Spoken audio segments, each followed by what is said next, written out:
اعوذ باللہ من الشیطان الرجیم بسم اللہ الرحمن الرحیم قال رسول اللہ صلی اللہ علیہ وسلم اقرؤوا سورۃ البقرۃ فإن أخذها برکۃ وترکها حسرۃ ولا تستطیعها البطلۃ، اور ملا کر پڑھیں گے تو ولا تستطیعها البطلۃ۔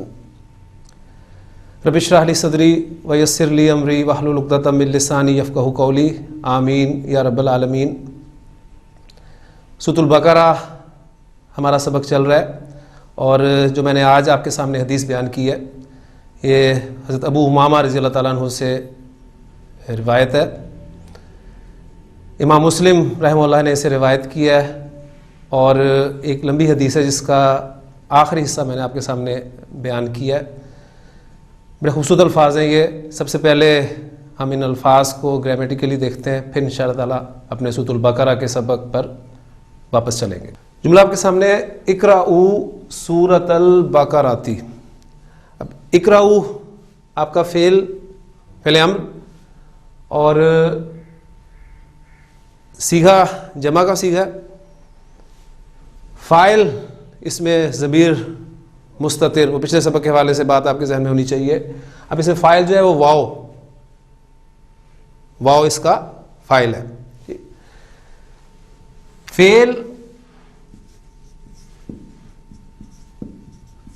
فاعل اور آگے سورۃ البقرۃ۔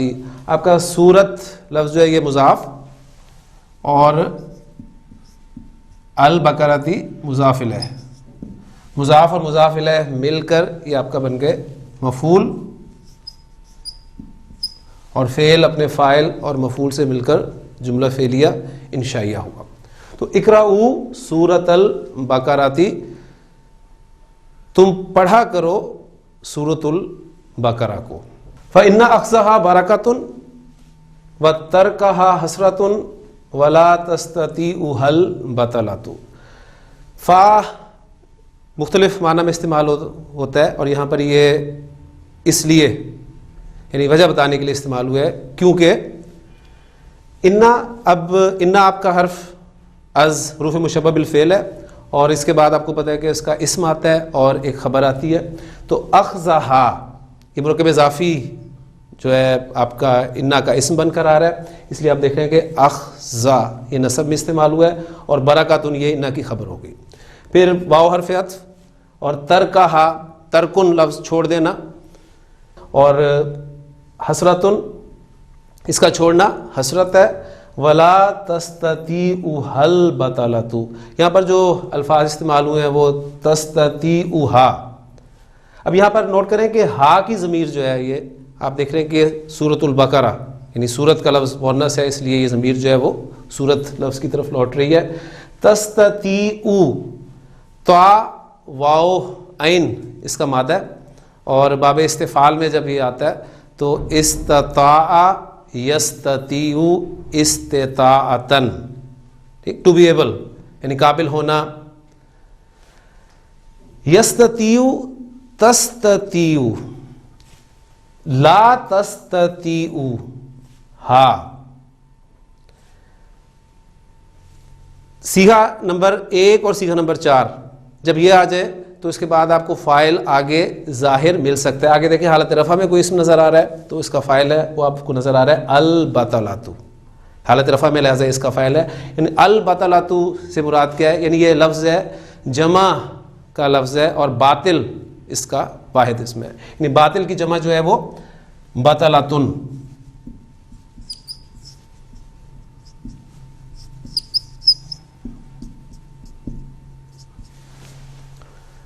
یہاں پر مراد جو ہے وہ جادوگر، یعنی ولا تستطیعها البطلۃ، اور جادوگر اس کا مقابلہ نہیں کر سکتے۔